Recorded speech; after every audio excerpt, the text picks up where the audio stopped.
Hello students, today we will read the lesson Clean Surroundings. Clean Surroundings क्या होता है? आसपास की चीज़ों को साफ रखना. Any material that is of no use and can be thrown away is called waste or garbage. कोई भी ऐसा मटेरियल जो हमारे यूजेबल नहीं है, जो हम यूज़ नहीं करते और हम उसे फेंक देते हैं, तो वो क्या होता है? वेस्ट होता है, या फिर उसे क्या बोलते हैं हम? गार्बेज, कचरा. It includes vegetable peels, used household goods, packing materials like metal and plastic bottle, polybag, etc. तो इसमें क्या क्या इंक्लूड होता है कि सब्जियों के जो छिलके होते हैं, घर की कुछ चीज़ें होगी, कुछ पैकिंग मटेरियल हो गया लाइक पॉलीथीन्स या कोई पैकेट्स वगैरह हो गए, तो वो सब किस में आता है? गार्बेज में, कचरे में. In cities and towns a large quantity of waste is produce in house, office and factories. If all the waste is thrown around in the surroundings and the left in open area, it will create forced smell and will give rise to disease like diarrhea, dysentery, typhoid and cholera.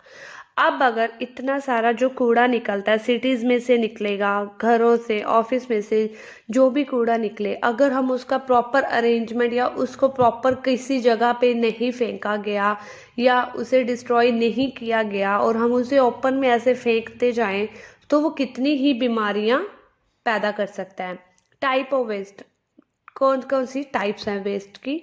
Plant and animal waste like vegetable peels and excreta rot decompose easily and mix with soil. अब जो vegetable peels होते हैं या animals का जो waste होता है ना, प्लांट्स एनिमल का वेस्ट या हमारी सब्जियों के जो छिलके होते हैं, ये क्या होते हैं? इनको हम डिकम्पोज कर देते हैं और ये डिकम्पोज यानी कि इनको मिक्स कर देते हैं हम सॉइल के अंदर, जो एक they become a part of the soil and become manure for plants. जो एक मिट्टी का पार्ट बन जाते हैं और खाद बन जाती है वो मिट्टी के अंदर, जो हमारे काम आती है. और इसे हम क्या बोलते हैं? Biodegradable waste. जिनको हमने दोबारा यूज कर लिया उसे हम क्या बोलते हैं? Biodegradable waste. Solid waste like plastic, glass, metal, polythene, etc. do not decompose easily and hence are called non-biodegradable waste. और जो चीज़ें जैसे प्लास्टिक हो गया, ग्लास हो गए, मेटल हो गई, इन चीज़ों को हम दोबारा से यूज़ नहीं कर सकते, इनको हम दोबारा किसी भी चीज़ में यूज़ नहीं कर पाते, तो ये हमारे क्या होते हैं? Non biodegradable waste. They remain in the soil for a long time and cause soil pollution. ये बहुत टाइम के लिए मिट्टी के अंदर रहते हैं और जो क्या करते हैं? सॉइल पोल्यूशन करते हैं. If animals like cows eat them they fall sick and even die. अगर जानवर जैसे कि काऊ, गाय अगर इसे खा ले तो वो मर भी सकती है या बीमार पड़ सकती है. Keeping the surrounding clean and diseases free is everyone responsibility. ये हम सब की रिस्पॉन्सिबिलिटी है कि हम आसपास की जगह को साफ रखें. We must separate the biodegradable and non biodegradable waste before dispose of the garbage. हमें पहले इन चीज़ों को अलग अलग कर देना चाहिए कि जो चीज़ें यूज़ दोबारा रीयूज़, जैसे जो बायोडिग्रेडेबल हो और जो नॉन बायोडिग्रेडेबल हो. जैसे अब हमारे घरों में भी जब बाहर एक कचरे वाला आता है, ऑटो वाला, तो तुम देखते होगे कि वहाँ 2 सेक्शंस होते हैं, एक ब्लू कलर का होता है और एक ग्रीन कलर का होता है, जिसमें एक साइड पे आप क्या गीला कचरा फेंकते हैं और दूसरे में सूखा कचरा फेंकते हैं, राइट. उसी तरह से अगर हम पहले ही चीज़ों को अलग अलग सेपरेट करके फेंकेंगे तो वो हमारे लिए भी इजी रहेगा और इससे कोई भी पशु की, किसी भी जानवर की जान नहीं जाएगी. In most area, the municipality provides garbage bins of different color. The green colored bins are meant for biodegradable waste and the blue colored bins are meant for non-biodegradable waste. अब आगे वही बात कि यहाँ पे भी जो हम देखते हैं सड़कों पे भी हमारे 2 बीन्स लगे होते हैं, डस्टबिन लगे होते हैं. एक ब्लू कलर का होता है और एक ग्रीन कलर का होता है, जिसमें एक में हम बायोडिग्रेडेबल डालते हैं और दूसरे में non biodegradable. We must separate the garbage accordingly before disposing of it. हमें ही पहले ही इन्हें सेपरेट करके फेंकना चाहिए. Managing garbage has become a great problem today. The best method of waste management is to follow the rule of the 3 R's है, RS. इसमें क्या आता है? 3 R's में क्या है? ये रिड्यूस, रीयूज एंड रिसाइकिल. अब हम इन्हें आगे पढ़ेंगे. उससे पहले क्या है? Disposal of waste. The waste collector collect waste from home, our home and offices are dumped it into the big garbage bin of the locality. अब वही बात होगी, जो जमादार आते हैं या जो बाहर वेस्ट कलेक्टर आते हैं वो सारा कूड़ा इकट्ठा करके एक बहुत जो इनकी कोई एक स्पेस होती है जहां पर जाके ये उन्हें फेंक के आते हैं. The waste is then picked up from the truck of local municipal authorities. They use the following method to dispose of waste. अब ये जो इनके सरकारी जो ये होती है ना अथॉरिटीज होती है, ये इनको अलो करती हैं और ये क्या करते हैं, ट्रक में अपना सारा जितना भी कचरा होता है अपने घरों का सारा एक साथ ले जाके उनको कैसे डिस्पोज करना है वो खुद करके आते हैं. Burning. Waste is collected at one place and then burn. क्या होता है कि जो वेस्ट है जो किसी काम का नहीं है उसे एक जगह पे इकट्ठा करके उसे जला दिया जाता है. Landfill. Landfill are area of land where large amount of waste materials are buried under the earth.